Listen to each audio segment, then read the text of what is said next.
Bem-vindos ao Tranquilamente, um espaço que nós vamos conversar de uma maneira leve e profunda sobre comportamento, emoções e bem-estar.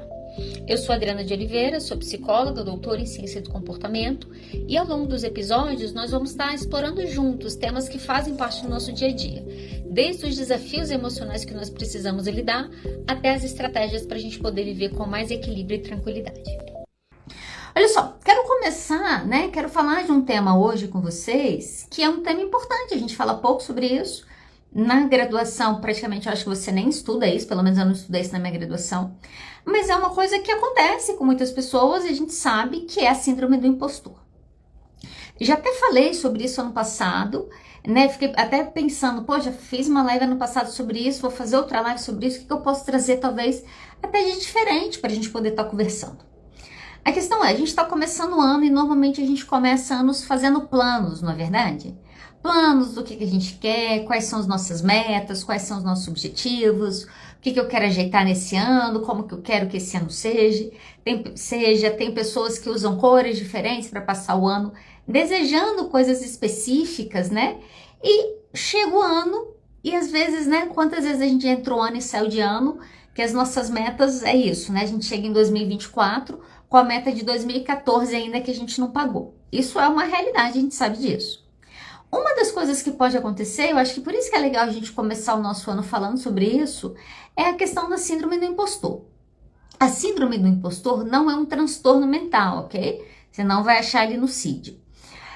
Talvez daqui a algum tempo, a gente sabe que essas coisas evoluem depois, elas entram no CID e no DSM, mas a síndrome do impostor ela não é considerada um transtorno, ela é considerada um padrão, vamos colocar assim. Um padrão de quê? Basicamente, o cerne na síndrome do impostor é uma dúvida constante que a pessoa tem das suas habilidades. Então, ela não tem certeza se ela sabe o que ela está fazendo ou não. Então, ela duvida da capacidade dela. E ela acaba tendo um medo quase que persistente que em algum momento alguém descubra que ela não saiba nada.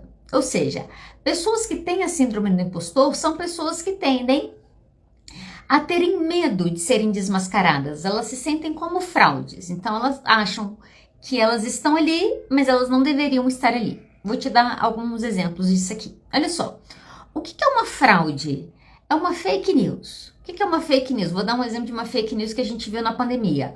Logo que começou o Covid, não sei se vocês viram isso, mas logo que começou o Covid em 2020, uma das notícias que foi espalhada nos Estados Unidos é que detergente matava Covid. Então as pessoas começaram a fazer o quê? Beber detergente. Não, detergente não matava Covid, mas provavelmente levou essas pessoas para algum grau de intoxicação. Isso é uma fake news, isso é uma mentira, isso é uma fraude. Ok? Acho que a gente não tem muita dúvida quando a gente fala sobre isso, A fraude olha só, eu não tenho capacidade para estar ali, eu tô. Não sei se vocês acompanharam, gente, o Brasil ele é grande, ele é extenso. Esses dias eu vi uma notícia, comentaram comigo depois eu fui ler, uma advogada no Goiás que ela estava atuando como psicóloga. Uma que matou o sogro e a sogra, se eu não me engano, envenenou os dois. E aí saiu essa notícia. Olha só, imagina, a pessoa é advogada e ele estava atuando enquanto psicoterapeuta. Sabe o que o Conselho Federal de Psicologia fez com essa notícia? Eu tenho um pouco de birra com o conselho, gente. Mas sabe qual foi a ação do conselho? Emitiu uma nota de repúdio. Nós repudiamos pessoas que não são psicólogos fingirem que são. Bom, anyway, olha só. Isso é fraude. Se amanhã eu abrisse lá no meu consultório e falasse, olha, eu sou quiropraxista, eu seria uma fraude. Por quê? Porque eu não sou. Eu não tenho preparo para isso. Eu não estudei para isso. Eu não construí um caminho para estar naquele lugar. Eu estaria, aquele lugar não me pertence. Matou o pai e o avô do namorado. Obrigada, Ailton. Então, esse é o caso do Goiás, tá? A psicóloga estava atuando sem CRP. Desculpa, nem só sem CRP. A psicóloga estava atuando sem formação em psicologia, que eu acho que é um pouco mais grave que isso, Então, esse é o naipe. Só que eu tô te explicando o que é fraude, mas a síndrome do impostor não é uma fraude. Qual que é a diferença, então? Quando a gente fala sobre síndrome do impostor, a gente está dizendo que você deveria estar no lugar que você está, você conquistou aquele lugar, mas você acha que não. Eu lembro um caso que eu atendi, nunca esqueci disso, porque era tipo o quê? Ele novo, cara assim, 30 e poucos anos, estava trabalhando para uma empresa fora do país, ganhando em dólar, ganhando muito dinheiro. Então, sabe aquelas pessoas que ficam ricas porque o dólar consegue o emprego e o salário dele vale 5 vezes mais do que aqui? E ele constantemente falava: Ah, mas eu fico com medo deles descobrirem que eu não sei. Mas você não sabe? Não, porque esse lugar que eu tô, qualquer um pode estar. Não podia estar. Ela não ganhava o que ele ganhava. Olha só, por que eu não podia estar? Porque eu não tinha competência para aquilo. A síndrome do impostor aparece quando eu tenho competência, então eu estou no lugar que eu deveria estar, mas eu não acho que eu tô ali. Eu acho que em qualquer momento vão descobrir que eu não sei. E isso vai gerar uma série de ansiedades correlacionadas ao seu desempenho, né? Isso é um fato, ok? Deixa eu te dar alguns exemplos e te mostrar alguns padrões quando a gente vai falar de síndrome do impostor. Então, de novo, né? Quando a gente fala da síndrome do impostor, nós não estamos falando de um transtorno mental, mas nós estamos falando de um conjunto de comportamentos, de sentimentos, de pensamentos que vão caracterizar uma pessoa e a gente sabe que determinados padrões vão, obviamente, levar a um adoecimento ou não a longo prazo. Quais são os padrões que a gente observa em pessoas que têm síndrome do impostor? Elas têm uma dúvida crônica. Ponto 1. Elas têm uma dúvida crônica. Elas se sentem inseguras o tempo todo. A ponto delas, sei lá, tá fazendo uma escolha qual requeijão ela compra. Se ela compra o light ou o zero lactose. E ela fica ali naquela dúvida de qual dos dois ela compra um, ela vai embora e ela vai para casa pensando se ela fez a compra certa ou não. A dúvida é tão crônica que mesmo depois que a pessoa já executou a tarefa ou já fez uma escolha, ela continua questionando a escolha dela. Será que eu fiz essa escolha? Será que eu deveria ter feito isso? Será que eu não deveria ter feito isso? É normal a gente ter dúvida, principalmente quando a gente se sente inseguro. O que não é ideal é eu ter dúvida e me sentir insegura o tempo todo numa coisa que eu tenho competência para ter. Esse é o ponto. Eu começar uma coisa nova, eu vou me sentir insegura, eu nunca fiz aquilo. Eu não sei, eu vou ter que aprender. Mas uma coisa que você faz há 10 anos e vira e mexe você fala, será que eu vou dar conta de fazer isso hoje? Isso é uma característica da síndrome do impostor, ok? Então, esse é um ponto. Eu estava preparando para estar aqui, né? É sempre difícil falar sobre esses temas, gente, porque de vez em quando a gente se vê em algumas coisas, né? Não tem como a gente escapar disso aqui. Eu estava lembrando de algumas coisas. Eu lembro quando eu entrei na UDF, quando eu comecei a dar aula na UDF, em 2013. Primeira reunião que eu fui, reunião de colegiado, aquela reunião para começar o semestre, e eu cheguei, tinha outros professores, eu não conhecia ninguém, eu era novata, né, chegando, era contratação, tinha tipo assim, 2 dias que eu tinha sido contratada quando eu estava na reunião, e todo mundo começou a se apresentar. Eles começaram a se apresentar, meu nome é fulano de tal, eu trabalho na UDF tem 23 anos, eu sou fulano de tal, eu trabalho na UDF tem 17 anos, eu sou fulano de tal, eu trabalho na UDF tem 10 anos. E aí chegou a minha vez, eu me apresentei, eu falei, eu sou Adriana e eu trabalho na UDF há 2 dias. Ai, me marcou esse dia. Por quê? E aí começou, todo mundo riu e tal, começou a reunião. E eu lembro que eu passei aquela reunião numa ansiedade louca, que eu falava, como que eu vou competir com um professor que dá aula há 23 anos? Eu dou aula há 2. Acho que eu tinha uns 3 anos que eu estava dando aula. Eu tinha dado 1 ano no mestrado, olha só, e tinha dado mais 2 anos depois. Eu tinha 3 anos que eu estava dando aula. Como que eu, com 3 anos de docência, vou me comparar com uma pessoa de 23? Olha só, de fato eu nem deveria fazer isso.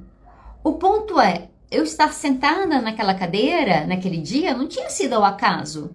Eu tinha feito uma graduação em psicologia, depois eu tinha feito uma pós-graduação, eu fiz uma formação, aí eu fiz um mestrado e eu estava entrando no meu doutorado quando eu entrei na UDF. Ou seja, eu estava num lugar, né? Já tinha 1 ano que eu estava no meu doutorado. Eu sabia que eu estava ali, eu tinha participado de uma banca, eu tinha selecionado por um grupo de professores. Mas por que insegurança, então? Isso é uma característica da síndrome do impostor. Essas pessoas acabam, muitas vezes, tendo um medo constante. Fica no medo constante de ser descoberto. O problema, gente, é que quando você fez alguma coisa errada e você fica com medo de você ser descoberta, É até plausível. O problema é que as pessoas que têm ansiedade vão entender o que eu estou dizendo. Você entra no aeroporto e você vai passar por uma revista lá na polícia e o policial pergunta, você tem droga? Você fala, não. E você fala, meu Deus, será que eu não tenho uma droga mesmo escondida em algum lugar que eu não vi? Isso porque você não usa droga.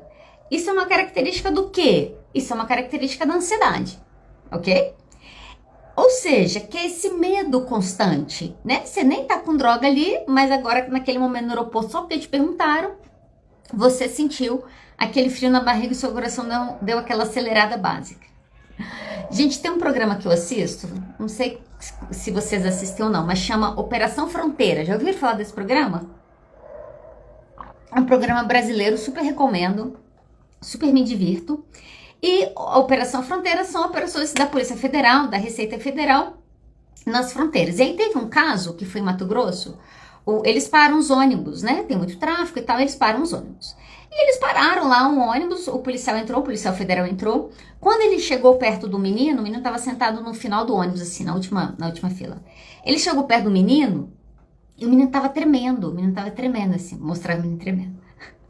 Aí o policial chegou e falou assim, você tá muito nervoso, você tá com droga? Olha só, imagina, você tá numa fronteira, você tá atravessando fronteira num lugar que tem muita droga, que tem muito contrabando, que tem muito descaminho, e você ainda tá nervoso? Por que você tá nervoso? E aí o menino falou assim, não, eu tenho crise de ansiedade, Tadinho, gente, chega da pena. Ele falou, não, ele tava tendo uma crise, ele tava numa crise de ansiedade naquele momento, e ele ficava apontando assim, tremendo apontando, sabe, para a cadeira da frente, assim, que era o cara da frente que tava com coisa. Mas olha só, imagina, eu não tenho droga, por que eu vou tremer diante da Polícia Federal? Se você tiver ansiedade, você sabe que isso tem muita chance de acontecer. Porque a ansiedade é um medo irracional. Então, não faz sentido você falar, calma, não precisa ficar nervosa, você fez que você não... A cabeça não funciona assim quando você está numa crise. Vamos trazer isso para a síndrome do impostor. Como que isso acontece? Imagina você o tempo todo, vamos considerar no seu trabalho, então você trabalha com uma coisa que você é muito competente e reconhecido, mas você acha que você é uma fraude, ok? E você trabalha continuamente nesse lugar com medo de alguém te desmascarar. O que isso vai produzir é que você começa a ter uma relação com o seu trabalho, por exemplo, que envolve ansiedade. A gente não sabe por quê, que às vezes uma coisa que a gente começa achando muito legal, daqui a pouco vira um inferno na nossa vida. Às vezes a gente condicionou aquilo à nossa ansiedade. Então, era legal até você começar a se preocupar com o que as pessoas da academia estavam pensando de você.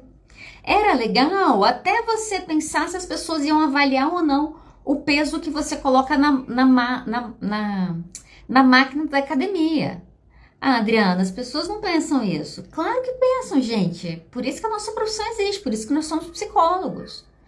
Quando a pessoa tem o síndrome do impostor, ela pode começar a ter uma relação com o trabalho dela que seja uma relação permeada por ansiedade. Aí daqui a pouco atender começa a ficar um saco. Aí começa a dar o horário de você atender, você fala, não queria atender. E aí, inúmeros problemas vai acontecer a partir disso, né? Não vou nem me prolongar muito nisso aqui. Uma outra coisa que é muito comum em pessoas que têm síndrome do impostor, que têm essa característica muito forte, é perfeccionismo. Sabe a pessoa que faz, refaz e às vezes decide nem entregar porque não estava bom? Se você se encaixa nesse quadro, você é um perfeccionista. Ah, mas tem gente que deixa de entregar? Quantas pessoas deixam de defender um TCC porque acham que estão ruim e que vão reprovar? Quantas pessoas desistem antes de tentar porque elas têm certeza que elas vão fracassar? Isso é uma avaliação muitas vezes errada do próprio desempenho. Você vem de um desempenho que você não reconhece e todo desafio se torna um desafio meio surreal, parece. E aí você vai fazer, porque se você é perfeccionista e chegou na sua mão, você quer fazer e você quer fazer bem. Ok. Só que você faz e nunca tá bom. Essa é uma característica do perfeccionista. Ele nunca termina e fala, nossa, ficou muito legal isso aqui. Ele termina e fala, aquela curva ali, ó, podia ter sido diferente, ia ter ficado um pouco melhor. O perfeccionismo é uma característica de alguém que muitas vezes não aceita quem é, não reconhece quem é e não é grato por quem é. Porque uma das características que o perfeccionismo, vale até a pena depois fazer uma live só sobre isso, mas uma das características e de sofrimento que o perfeccionismo traz é que essa pessoa entra num grau de autoexigência que ela nunca é suficiente. Nada que ela faz tá bom. Imagina, nada que você faz tá bom. Ah, mas tem coisa que ela faz que tá bom, mas ela não acredita. Por isso a síndrome, olha só. Vou te dar um exemplo aqui. Você apresenta um seminário na faculdade, você que é perfeccionista, você sabe com quem eu tô falando. Então, olha só, você é perfeccionista, apresenta um seminário lá na sua faculdade, termina o seminário, seus colegas chegam perto de você e te parabenizam. Oi, Mirna. Mirna tá lá o curso dela, que ela tá dando um curso, sigam a Mirna, hein, gente, fez faculdade comigo aí. Mirna tá lá dando o curso dela e ela termina o curso, as pessoas dão parabéns pra ela, que ela arrasou. E o que acontece? Ela acha de lá saindo falando que foi uma merda. Não, mas peraí, 20 pessoas deram um feedback que foi bom. Por que ela acha que foi uma merda? Por causa da autoexigência, por causa do perfeccionismo. Não, é porque as pessoas sabem, é porque as pessoas não sabem direito, mas se tivesse alguém aqui que soubesse, ia entender que eu não tinha sido bom. Gente, isso é uma das coisas que geram muito sofrimento. Imagina você passar a sua vida inteira sentindo que nada que você faz é bom o suficiente. Isso é o que as pessoas perfeccionistas vivenciam. Então, elas estão sempre numa cobrança e não é incomum essas pessoas eventualmente duvidarem até do amor. Porque elas acham que elas têm que ser tão boas o tempo todo, elas são tão orientadas a resultados o tempo todo, que será que essa pessoa me ama mesmo? Né? Será que eu mereço ser amada? Porque eu não faço tudo tão direito? Olha só, vem muitas vezes de uma história aí de condicionamento que a gente tem muito na nossa cultura, de desempenho e amor, né? Acho que vale a pena fazer um parênteses rápido sobre isso. A gente, principalmente agora, tá? Eu acho que isso sempre foi, sou da década de 80, isso já existia na década de 80, desempenho era valorizado, né? Era reforçado. Eu acho que agora tá um pouco pior que isso, né? Porque você ainda tem que ter desempenho em rede social, além de ter desempenho na sua vida. Mas tudo bem. Então, você tem que ter desempenho. Ah, como assim, Adriana, você tem que ter desempenho? Você viaja se você vai bem na escola, você ganha presente do Papai Noel se você foi um menino bonzinho. O que é ser um menino bonzinho? Seguir a regra dos seus pais? Olha só, a gente vem numa história social que a gente vai condicionando o amor a desempenho. E aí chega um momento na nossa vida adulta, se isso ficou muito exacerbado, se esse perfeccionismo está muito exacerbado, o que vai acontecer com a gente? A gente também condiciona. Então, como eu não acho que eu consigo fazer tudo perfeito como eu acredito que eu deveria, o que eu faço? Eu me cobro, eu não me sinto suficiente. As pessoas falam, eu não acredito. Ok? Então, a pessoa fica num looping aqui, muitas vezes buscando uma coisa que ela já tem, buscando um amor que já vem, mas ela não consegue reconhecer, exatamente por conta desse condicionamento aqui. Não sei se faz sentido para vocês. Quarto ponto, desvalorização das próprias conquistas. Também envolve muita autocrítica, né? Eu acho que essas duas coisas acabam, de certa maneira, se relacionando. O que é essa desvalorização das próprias conquistas? Você termina um mestrado, as pessoas vão te dar parabéns. Parabéns, você terminou seu mestrado. Ah, não foi nada demais. Como assim não foi nada demais? Por que a gente fala isso, gente? Sério, na boa, quem fez mestrado aí sabe o perrengue que é o negócio. Eu no final do meu mestrado, eu já tava trocando dia pela noite. Porque o que eu descobri, gente? Quem não sabe, deixa eu te contar. A noite é muito silenciosa. A gente sabe, né? E o dia era muito barulhento para mim trabalhar. Então, eu trabalhava até 4, 5 horas da manhã, dormia, à tarde comia e tal quando eu acordava, e à noite eu continuava no final da tarde. É um perrengue danado, você lê coisa pra caramba. Ah, fala sério, você que tá me ouvindo aí, que você fez graduação, às vezes pós, você sabe o perrengue que foi? E, gente, quanto trabalho em grupo que você teve que respirar fundo para não gastar seu réu primário? Olha só, a gente tem luta para conquistar as coisas que a gente conquista, você ralou para passar no concurso que você tá, para ter a graduação que você tem, para ter a vida que você tem, aí alguém vem comentar com vocês e falar, ah, não, isso é besteira. Ou, deixa eu te fazer uma pergunta. Se nesse momento aqui, terminando a live, ou agora mesmo, você pudesse fazer uma lista de todos os seus feitos, de todos os seus sucessos, faz isso. Quantos vão aparecer na sua lista? Quantas coisas a gente fez e a gente conquistou e a gente acha que não é nada demais? E isso é muito louco, porque hoje eu fiquei pensando um pouco sobre isso. Muitas vezes a gente vem de uma história de muita crítica. Não é incomum a gente ver pais criticando crianças, né? Na década de 80 isso era meio que autorizado ainda, assim, fazer isso publicamente. Acho que agora também, né? Não sei, mas vamos lá. E aí você passa uma vida recebendo crítica. Você passa uma vida falando que você é burro, que você não aprende, falando que você... Eu lembro disso, algumas coisas marcam, né? Qualquer dia, eu já falei que eu vou contar uma história aqui, qualquer dia eu conto. Mas eu comecei a falar muito tarde e há pouco tempo atrás eu descobri, entre algumas coisas, que eu tenho dislexia. Falei, podiam ter me contado isso lá atrás.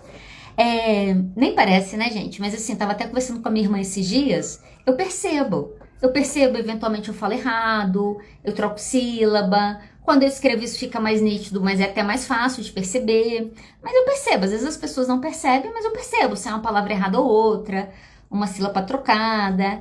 E o que acontece? Quando eu tô muito nervosa, se eu tiver ansiosa, aí que isso aparece mais. Então, às vezes eu gaguejo, já aconteceu de eu gaguejar. Troco, começo a trocar, falar muito errado, eu falo, nossa, tô muito ansiosa. Então, acaba que é uma dica.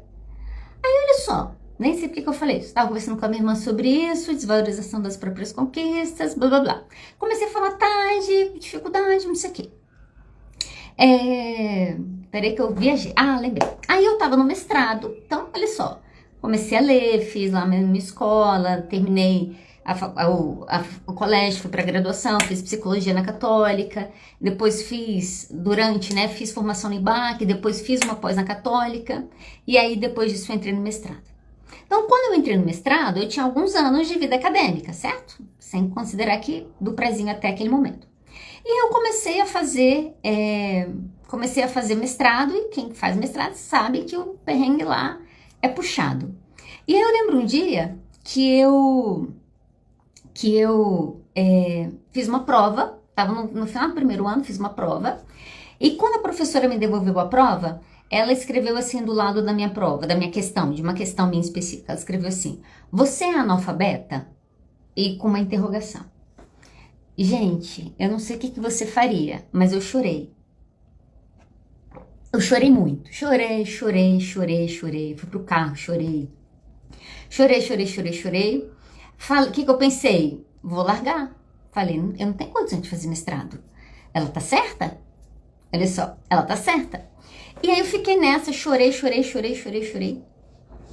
E aí uma pessoa veio falar comigo e tal, assim, tava naquele processo, né, de sofrimento intenso e tal, e aí uma colega minha veio falar comigo, não, você sabe que fulana fala as coisas meio na brutalidade, papapá. Eu falei, não devia estar aqui, entendeu? Tipo assim, imagina, a pessoa tem dislexia, quer ser professora, fala sério. Na época eu não sabia, mas eu acho que se eu soubesse eu teria falado isso pra mim naquele momento.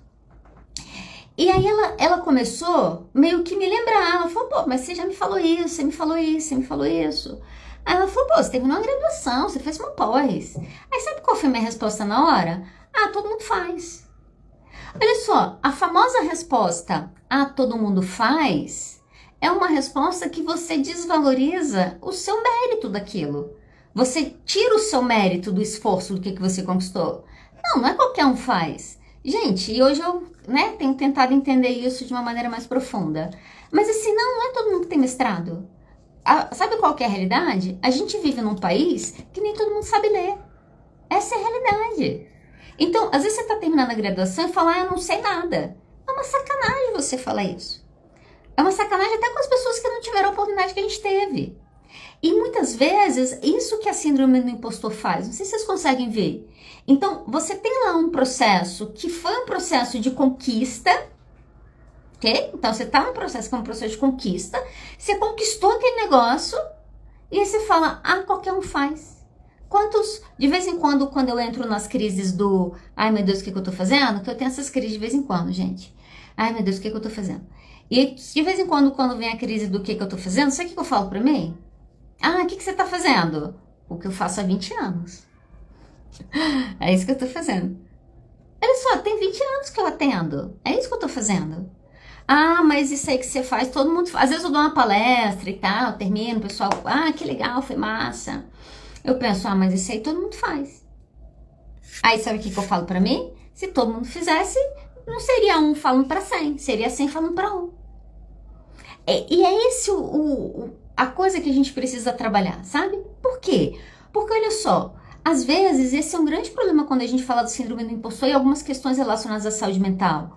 Porque tem alguns momentos que quem se torna o grande problema da nossa vida é a gente. Porque olha só, quando eu cresço num contexto de muita crítica, e agora eu não estou mais nesse contexto e eu continuo criticando, é a mesma coisa da sua mãe ter morrido e a voz dela continuar viva dentro de você.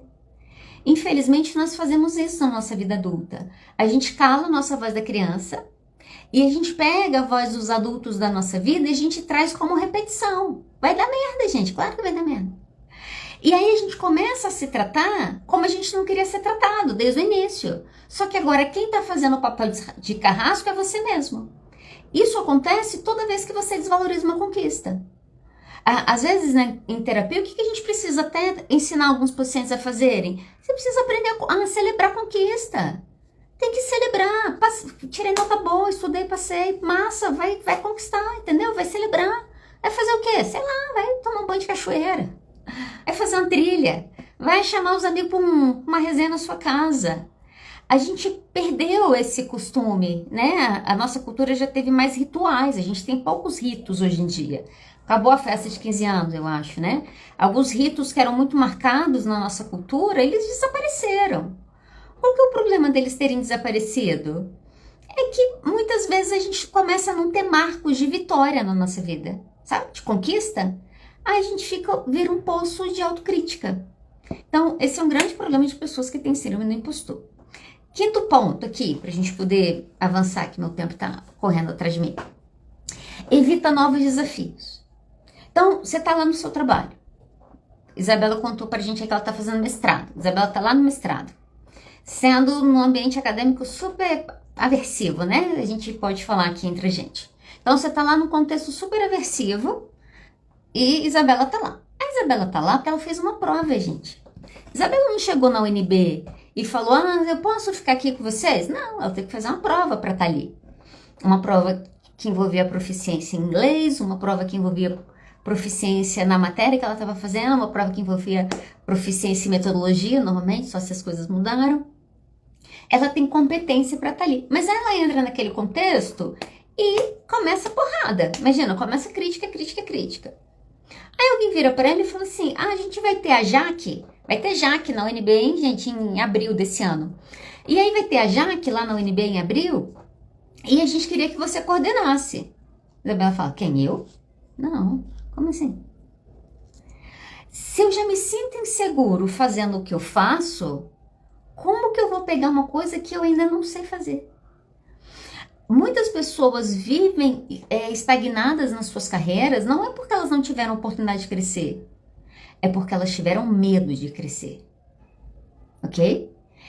Como? Por quê? Como que isso apareceu na vida delas? Pessoas que evitam desafio estão, na verdade, evitando o crescimento. É o crescimento, é o desafio que nos faz crescer. Então, deixa eu voltar a essa ideia. Pessoas que evitam novos desafios, elas evitam o crescimento. Por que isso? O crescimento envolve você estar num lugar que você ainda não tem domínio. Quando tem, sei lá, 3 anos que eu faço live, 4 anos que eu faço live, e vira e mexe eu tô desconfortável. Mas já tem 4 anos que você está fazendo. Pois é, talvez vou precisar fazer 10 para estar confortável totalmente. Mas eu tô aqui, muitas vezes desconfortável. Tem paciente que eu atendo que eu me sinto desconfortável. Por quê? Porque é um desafio novo. Porque é um negócio que eu nunca vi, que eu vou ter que estudar. E aí o que você faz? Tem psicólogos que não atendem. Não, esse caso aqui eu não vou atender porque eu nunca li sobre isso. Lê agora, por que não? A gente fica na evitação. O problema é que a evitação produz a estagnação na nossa vida. Então, às vezes a pessoa não cresceu, não é porque ela não quis. Perdão, ela não cresceu, não foi porque ela não podia crescer, ou não tinha potencial para isso, ou não tinha capacidade para. Ela não cresceu porque ela evitou todo o desafio que aparecia. Eu falo isso, quero contar isso, e esse ano eu tô com um pouco dessa ideia na minha cabeça, vamos ver como vai ser. Teve um ano na minha vida que foi o ano de 2018. 2018 foi 2018. Em 2018 eu tomei uma decisão no início do ano. Eu falei, esse ano vai ser o ano do sim. Vão me convidar para fazer coisa que eu nunca fiz, eu vou falar sim. Gente, 2018 foi um dos anos que eu mais cresci profissionalmente. Se eu não cresci em termos só de salário, assim, cresci um pouquinho, mas nem tanto, mas eu acho que foi o ano que eu mais cresci em termos de aprendizagem. Comecei a dar aula numa faculdade, e eles falavam, Adriana, você pode criar a clínica? Eu falei, posso. Você já fez? Eu falei, não, mas eu aprendo. Aquele ano eu passei o ano falando, não, posso sim, já fez? Negativo, mas eu aprendo. Eu não nasci sabendo falar, demorei 6 anos para saber falar, imagina. Criança demora 2, levei 6 anos para isso. A gente não pode aprender, a gente não nasceu sabendo andar. A gente não sabeu nascendo tomar banho, nem trocar de roupa. Coisas básicas que a gente faz hoje que a gente nem pensa. Você não nasceu sabendo escovar o dente. Quando você vê, você já está com a escova na sua boca. Por que a gente não pode aprender coisas novas? O problema é que muitas vezes quando nós somos acometidos com a síndrome do impostor, o que produz isso na gente? A gente passa a evitar desafio. Você passa a evitar desafio, você passa a ficar estagnado. Sem desafio, não existe crescimento. Tudo bem até aqui? Quais são as consequências, né? Tá, eu tenho síndrome do impostor. O que isso pode produzir em mim de tão ruim a ponto de eu precisar melhorar? Primeiro, isso acaba com a sua autoestima. Se você tá o tempo todo num lugar, duvidando que você poderia estar ali, duvidando que você tem capacidade para estar ali, você vai se sentir péssimo o tempo todo. E querendo ou não, a nossa autoestima fala muito sobre aquilo também que a gente é capaz ou não de conquistar. Muitas vezes a gente não conquista, não é porque você não poderia, mas é porque você acha que você não poderia. Essa é a diferença. E isso está muito relacionado à nossa autoestima, ok? Ansiedade, né? Se eu fico num medo contínuo, ansiedade, muitas vezes depressão. Pessoas que têm síndrome do impostor, que se sentem uma fraude, elas têm muitas vezes dificuldade de sair de relacionamento abusivo. Gente, por que as mulheres, né? Eu acho que o caso da Ana Hickman foi um caso que trouxe essa discussão novamente para a mídia, que não sofre violência doméstica quem é preto e pobre, não. Não é porque a pessoa é pobre que ela vai sofrer violência doméstica. Quem sofre violência doméstica é a mulher numa cultura machista. Esse é o ponto. Ah, a mulher bonita, a mulher rica, não precisava do cara pra nada. Por que tá apanhando? Às vezes não tem autoestima. Às vezes se sente uma fraude. Olha só, são tantas coisas que podem acontecer. O que vão pensar de mim se eu sair desse casamento? Porque a gente vive num país ainda que todo mundo pode dar opinião. A gente tá no mundo, né, agora. Então a gente vive num mundo que todo mundo pode dar opinião. O cara bateu lá na mulher, lá do Nordeste, que espancou a mulher que estava grávida, ganhou 200 mil seguidores. Quando a notícia espalhou. Esse é o país que a gente vive, gente. Essa é a realidade. Difícil falar sobre isso, mas essa é a realidade. Então tem um monte de mulher dando conta de tudo e mais um pouco e se sentindo fraude. Por quê? Porque isso tem que dar certo o tempo todo, precisa fazer acontecer o tempo todo. Então, a gente vive numa cultura que ainda é difícil para a mulher falar que ela apanha, que ainda é difícil para a mulher falar que ela sofre violência. Essa é a realidade. A gente tem dificuldade de sinalizar que a gente sofre violência. Por quê? Você tem certeza? Você não acha que você pode estar interpretando mal isso que aconteceu? Assédio moral é um crime. Quantas empresas conseguem de fato aplicar assédio moral? Como que você prova que o seu chefe de fato falou uma coisa que... Olha só as coisinhas que tem nesse aqui. Ou seja, isso é um sinal. Às vezes você tá numa relação que você sabe que você precisa sair e você não consegue sair. Isso tem a ver com a sua autoestima, isso tem a ver com a sua autoconfiança. Enquanto você às vezes não trabalha isso, de fato você não vai conseguir sair. Por isso que a gente precisa tomar cuidado, psicólogos aí de plantão. Às vezes você tá atendendo um caso que tem relacionamento abusivo e você tá doido pro seu paciente sair. Tenha paciência. Como? Não adianta ele sair e daqui a pouco ele entrar em outro. Ele só vai ter condição de sair sem entrar em outro se você conseguir trabalhar autoestima, segurança, autoconfiança, capacidade que ele pode ter outra pessoa assim na vida dele. Trabalhar habilidades sociais muitas vezes, porque ele precisa saber conversar com alguém que ele de fato tem dificuldade. Então a gente precisa tomar cuidado, porque às vezes alguns problemas que a gente vê no consultório envolvem outras coisas que a gente tem que trabalhar nos bastidores. Então fica uma dica aí para você. Olha só, pessoas que têm síndrome do impostor, elas vão ter mais chance de se auto-sabotarem. Significa que todos os autossabotadores são pessoas que têm síndrome do impostor? Não necessariamente. Você pode se auto-sabotar se achando o máximo. Você acha que você é o deus da cocada preta e tá se lascando entre dia e sai dia. Você é um autossabotador, mas você não tem síndrome do impostor. Mas se você tem a síndrome do impostor, aumenta as chances do boicote. Por quê? Porque se você tá no lugar que você acredita que você não deveria estar, a gente mesmo dá um jeito de tirar a gente. Você já deve ter passado por isso alguma vez. Então, olha só, uma pessoa que tem síndrome do impostor, ela tem mais chance aí de vir para um padrão de autossabotagem. Até para reforçar o pessoal que está inscrito, né? Essa semana vai ter um mini curso, quinta e sexta agora. Tivemos muita demanda aí, depois a gente vai passar mais informações, montamos um grupo para passar algumas informações também. Mas dia 11 e 12 agora de janeiro, o curso aí o ciclo da autossabotagem já está pronto, gente. Esperando quinta-feira para poder conversar com vocês. Vamos lá, voltando, né? Beleza, vamos imaginar que você tá me ouvindo e falou, realmente eu tenho um pouco aí do negócio de síndrome de impostor, ou você tá trabalhando com um paciente que tem, ou você mesmo, né?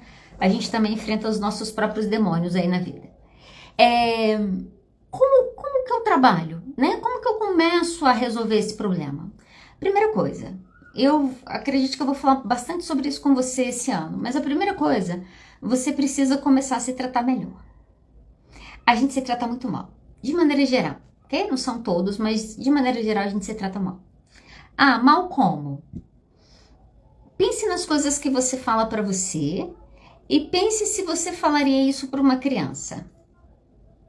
Provavelmente não. Olha só, a gente fala coisas pra nós mesmos que a gente não fala nem pra um amigo.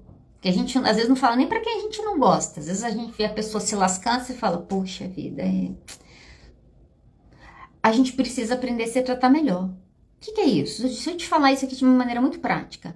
Sabe essas conversinhas fiadas que a gente fica tendo a gente com a gente mesmo? Você precisa melhorar essas conversas. Você precisa melhorar suas respostas. Você precisa melhorar suas interações, né? Às vezes já dei esse exercício para alguns pacientes algumas vezes. Como que eu faço isso? Imagina que você está conversando com uma criança de 5 anos. Quando você cometeu um erro, que você quiser conversar com você sobre aquilo, imagina que você está conversando com uma criança de 5 anos. Como que você conversaria com ela? Às vezes o exercício que eu faço comigo quando eu faço uma coisa que eu não gostei, eu converso comigo como se eu fosse psicóloga, tipo me atendendo. Aí eu falo, eu tô brava, eu falo, tá, mas me fala um pouco mais sobre isso. A gente precisa melhorar os nossos diálogos internos. São nos nossos diálogos internos que dá a chave para mudanças de muitas coisas. Né? Não vou me aprofundar muito nisso, mas esse é um cuidado que você precisa ter. Então, melhore isso, melhore a maneira de você se tratar. Tem um livro muito bom, O Caminho do Artista, vou até pedir para minha social media postar aqui daqui a pouco nos stories. Esse livro é um livro excelente, Caminho do Artista. Eu li ele na pandemia, foi muito bom, me ajudou muito, e foi um livro muito legal. É um livro para artistas, eu não me considerava uma artista, mas eu decidi encarar o desafio, e é um livro que fala coisas, e cada semana ele vai passando um conjunto de tarefas, então você tem que ler um capítulo por semana, e cada semana ele te passa um conjunto de tarefas. E sabe qual que é uma das tarefas que ele passa, que eu achei muito legal? Você tem que ter a hora com você mesma, que é o encontro com o artista. Então você tem que se levar para fazer alguma coisa, me levar para tomar um café, eu tenho que me levar para passear, eu tenho que me levar para ver uma paisagem, eu tenho que me levar para ter um momento eu comigo mesmo. A gente precisa começar a fazer isso. A gente quer que as pessoas fiquem com a gente não aguenta ficar com a gente. A gente tem que conseguir ficar com a gente. Quando for gostoso estar com a gente, é gostoso estar com as outras pessoas também. Ok? Então, assim, melhore. Se essa é uma coisa que você tem dificuldade, comece a trabalhar isso na sua vida. Tudo bom? 2. O que fazer? Registre e reconheça os seus feitos, ok? Registre e reconheça os seus feitos. Como assim? Anota. A gente precisa anotar. Sabe Eu adoro fazer lista. Deixa eu te mostrar, essa aqui foi minha lista da manhã. Então, como você pode ver, eu tava com meu dia cheio de coisas para fazer. Eu tinha várias tarefas para fazer. E deixa eu ver, ao que tudo indica, eu consegui fazer tudo dessa minha lista. Aqui atrás tinha mais algumas coisas, mas não era tão urgente, então. A lista prioritária era essa. Adriana, por que você gosta de fazer lista? Posso ser muito sincero com vocês? Eu gosto de fazer lista para riscar. Que aí eu termino, quando eu termino a atividade, eu falo, ó, isso aqui, ó. Rasei, acabei, fechei. Quando eu termino o dia com a minha lista riscada, eu falo, arrasou, hein, Adriana? Fizemos tudo. Isso aqui, não, isso aqui a gente deixa para amanhã. A gente precisa aprender a celebrar. Isso é você celebrar. Sabe? Que você acordou bem? Você quer ver uma coisa que eu sempre celebro? Talvez alguns me entendam, outros não. Mas, sem sacanagem, toda vez que eu volto à academia eu penso, arrasou. Amanhã tem mais. Eu falo, não, vamos pensar sobre isso agora não. Olha só, para o meu irmão que é viciado em atividade física, minha cunhada, hoje, gente, olha, não acreditei nisso. Eu achando que eu tinha arrasando, acordando às 5h30 da manhã, indo para academia às 6 e pouco. Aí quando eu peguei meu celular que eu vi, minha cunhada estava na academia, ela estava saindo para academia, era 4h57. Eu não sou o grupo dos 4h57, mas eu sou o grupo que entende que a academia é importante, eu preciso fazer. E eu conquisto, e eu celebro quando eu faço. A gente precisa aprender a celebrar pequenas coisas, coisas do dia a dia, sabe? Manteve a dieta aquele dia, não sai para comer pizza para comemorar, mas se dá parabéns, fala, poxa, a gente conseguiu, foi um dia difícil. A gente precisa aprender, às vezes até reconhecer quando os dias difíceis passam. A gente tem momentos de crise na nossa vida que são muito difíceis. Quando você sai do outro lado, você tem que colocar isso como sucesso. Sucesso de 2023, qual que foi? Terminei o ano viva, vamos celebrar. Isso é sucesso, você não está aqui para contar um outro dia, uma outra história. A gente precisa aprender a reconhecer. A nossa parede, a nossa cabeça, a gente precisa saber memorizar muito mais as coisas que a gente conquistou do que a gente não conquistou.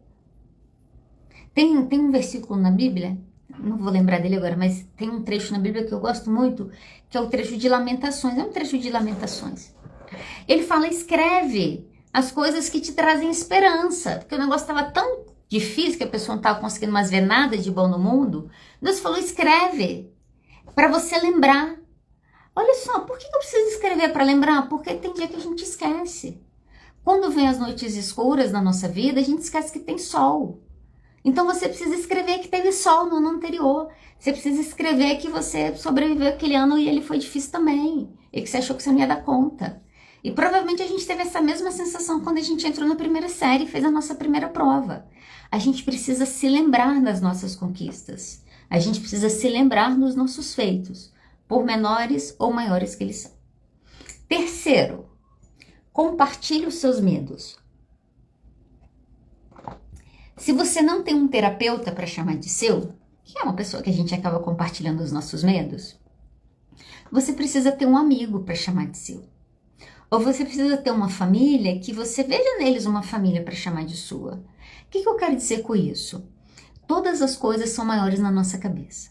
Todos os monstros são maiores na nossa cabeça. Todos. Não tem nenhum que é menor. Todos são maiores. Já brincou de sombra na parede?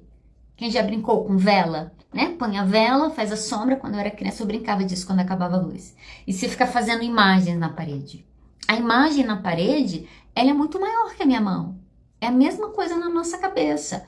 Os problemas na nossa cabeça são muito maiores. As crises na nossa cabeça são muito maiores. Compartilhe seus medos.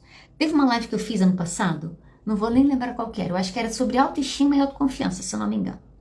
Mas eu fiz essa live. Eu fiz a live, tá aí gravada aí no Insta, se você quiser ver depois. E quando eu terminei essa live, eu pensei, que merda. Meu pensamento foi, que merda. Nossa, eu terminei a live assim, desliguei assim, eu tava destruída, gente. Eu desliguei, eu baixei minha cabeça assim. Eu falei, não acredito que eu fiz isso. Eu falei, meu Deus, foi horrível. Foi horrível. Aí eu saí daqui, saí do escritório, cheguei na sala. Minha esposa falou, ai, como? E aí? Eu falei, foi horrível. Ela falou, o que aconteceu? Eu falei, eu não sei.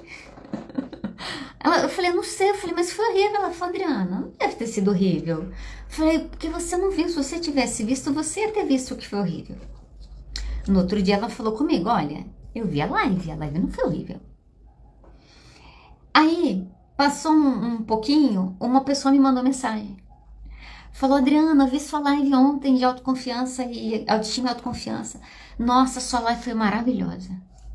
E, gente, eu comecei a rir. E respondi ela rindo. Eu falei, você não vai acreditar, eu tive uma crise ontem. Que essa live foi a pior coisa que eu tinha feito em toda a minha existência até aquele dia. Ela falou, não. Ela falou, por que você achou isso? Eu falei, ela falou, não tem nada a ver, não sei o que, não. Depois eu assisti a live de novo com outros olhos. Não, sei lá, não tinha sido tão horrível como eu imaginei naquele momento. Nem tinha sido horrível. Mas olha só, a gente faz isso. É importante compartilhar. Ah, por que você vai compartilhar que você tá com medo? Às vezes para outra pessoa falar, não precisa ter medo. Gente, ouvir isso é importante. A gente acha que não, mas é importante. As crianças até hoje correm para a cama dos seus pais. Estamos no auge da tecnologia. Quem tem filho sabe, criança pequena, 3, 4, 5 anos. Quando eles têm medo, eles correm para onde? Correm para o colo dos pais, é onde eles confiam. Ter alguém para você correr, para você compartilhar os seus medos, fazem muita diferença para a nossa saúde mental. Então você precisa ter um psicólogo para chamar de seu, ou um amigo para chamar de seu, ou um lugar que você possa ter uma troca honesta com alguém, de maneira que a pessoa possa ver que você tem medo, que de vez em quando você acha que aquilo foi péssimo. Gente, eu já terminei live aqui, eu tenho testemunhas de chorar, de falar, não, foi muito ruim, nossa. Assim, exagero meu, eu sei que é exagero meu. Mas na hora que você tá ali, você só tá no medo. Vira e mexe, às vezes aluno pergunta, às vezes o paciente pergunta, mas você tem tanta segurança para falar, às vezes eu tô com medo. Faz parte, né? Não evitá-los que é o mais importante. 4, deixa eu caminhar aqui pro final, meu tempo tá acabando. Construa sua autoconfiança. Como que eu vou fazer isso? Começa a fazer lista. Sabe por que acontece? Às vezes o nosso dia é tão veloz, atropelado, a gente faz tanta coisa, que a gente às vezes nem tem dimensão da quantidade de coisa que a gente faz. Gente, depois que eu virei oficialmente dona de casa, assim, mulher casada com 3 bichos, eu não sabia que dava tanto trabalho. Já tinha me contado, eu já morava sozinha. Mas parece que quanto mais pessoas em casa, de fato, fica mais difícil você cuidar de uma casa. É coisa pra caramba que a gente faz. É a roupa, é a louça que não termina nunca, aquelas colheres que se multiplica. É a cama que se arruma, amanhã já tá bagunçada. É o cachorro que faz cocô, mas ele faz cocô. Olha só, é trabalho infinito. Sem contar com o trabalho que a gente tem na nossa própria vida. Ah, mas eu acho que não fiz nada. Você precisa anotar, começa a fazer lista. É uma boa dica. Começa a fazer lista, começa a estabelecer metas. Essa semana eu vou pra academia uma vez. Foi, massa, bati a meta. Semana que vem eu vou 2. Quando eu voltei a malhar, no ano passado, tava parado, voltei, agora eu parei de novo, voltei, né? Mas no ano passado, quando eu parei, que eu não queria voltar de jeito nenhum, eu tive que fazer um combinado comigo. Eu falei, não, a gente vai ficar 10 minutos. Tinha dia que eu ia pra academia, eu ficava 10 minutos e vinha embora. E eu falava, arrasou, vai ficar 10 minutos hoje. Hoje eu fiquei meia hora, olha só como eu evoluí. Imagina, meia hora puxando ferro, tô demais. Me dei parabéns, falei, tá doendo, legal, malhou, é isso aí. A gente precisa celebrar. Quando você quer mudar um hábito, a gente devia tratar a gente igual a gente trata a criança, reforçando a cada passo. A gente precisa disso para conseguir mudar o comportamento. Então fica essa dica. Olha só, Adriana, eu tenho me tratado melhor, tentado pelo menos. Eu tenho reconhecido meus feitos, eu tenho registrado, eu tenho compartilhado meus medos, eu tenho tentado construir a minha autoconfiança e ainda assim eu percebo que isso me atrapalha. Se esse é o seu caso, nesse momento você precisa procurar ajuda profissional, né? Gente, eu faço terapia desde a faculdade. Se for para chamar quem faz terapia de louco, minha carteirinha de loucura começou com meus 20 anos, quando eu comecei a fazer terapia. Então eu fiz terapia, já tem uns 15 anos de terapia, eu sou uma pessoa bem terapeutizada. E ainda bem por isso, tá? Que eu melhorei muito, agradeço muito a todos os terapeutas aí que me atenderam ao longo do tempo na minha vida. Mas olha só, procura ajuda profissional, entendeu? Gente, é melhor as pessoas acharem que você é louco e você tá são, do que as pessoas acharem que você tá são e você tá louco. Melhor sua saúde mental do que as pessoas estão pensando a nosso respeito. Então, você tá vendo que não tá dando certo? Tá na hora da terapia, procura, né? Procura um profissional que você conhece. Ah, não consigo pagar? Pede indicação, tem profissional bom que tá começando, tem menos experiência, mas vai te acolher, vai ser legal também, ok? Então, a gente precisa estar aberto a isso. Como que a gente combate? Vamos lá, pra eu terminar essa live aqui com você. Fica aí, tô terminando, hein? Como que a gente combate isso? Primeira coisa,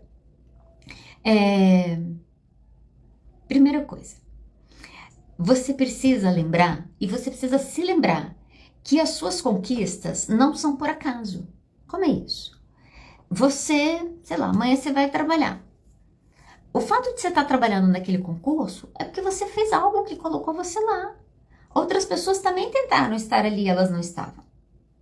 O ponto, né? Esses dias eu até postei essa frase no Instagram, essas semanas atrás aí, que eu gostei disso. Eu quero terminar falando dessa frase aqui com você, que era assim, ó. Quem te vê livre não sabe a treta que foi se libertar. Quem vê você, sei lá, com os seus muitos seguidores, quem vê você lá com o seu salário, ou no concurso que você tá, ou no casamento que você tá, ou com os filhos que você tem, não sabe o preço que você pagou para ter. Não sabe a treta que foi. Você que faz graduação e fez, você sabe o que eu tô dizendo. Quantas tretas que você teve que lidar ao longo de 5 anos de graduação na psicologia? Gente, professor de psicologia adora trabalho em grupo. É um negócio, olha, impressionante. Eu nunca gostei, sou fora da curva nesse sentido. Adora seminário, adora. Aí você coloca 7 pessoas, 10 pessoas que não se conhecem, que nunca se vê na vida, para fazer um negócio que elas não sabem, sem orientação, e não acha que vai dar catástrofe? Claro que vai dar catástrofe. Vai dar muita catástrofe. Você sabe o preço que foi ter o seu diploma. Esse é o ponto. E é isso que precisa ser. Quem te vê lá não sabe o preço que você pagou. Quem te vê livre não sabe a treta que foi. Mas você precisa saber. O problema é quando a gente esquece. Porque quando a gente esquece a treta que foi pra gente estar onde a gente tá, a gente deixa de reconhecer quem a gente é. E aí a gente volta perdida. As pessoas começam a nos dizer quem nós somos. E acredite, tem muita gente querendo dizer quem nós somos.